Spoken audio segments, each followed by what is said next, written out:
Before we start, point your camera at a flat surface and tap to place the avatar. If during any part of this session or at any time during the study you have a question, feel free to ask the study doctor or their team.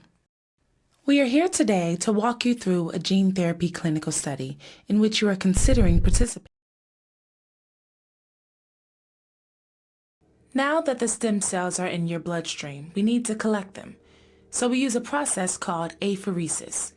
For apheresis, you will have either an intravenous line, tube in each arm, or a thicker tube called a catheter that has two internal lines or tubes. During apheresis, blood flows from one arm into a machine that collects the stem cells now circulating in the blood, and then the blood flows back into your other arm. This can also be done with the two internal lines of the catheter, one for blood going out and one for blood coming back in. The whole process is like one big continuous circuit where blood goes out, stem cells are collected, and blood comes back in.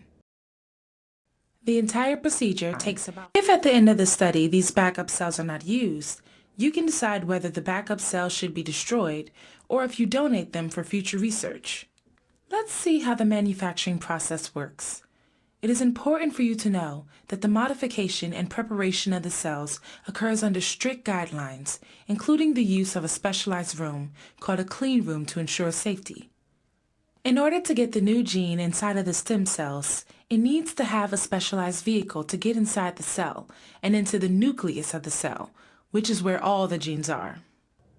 For this purpose, we use a virus or a vector that will carry the new gene into the cell, and the genetic material will be transported into the cell nucleus. Once the gene is delivered to the nucleus, it will be incorporated into the chromosomes, which is where the genes are stored. The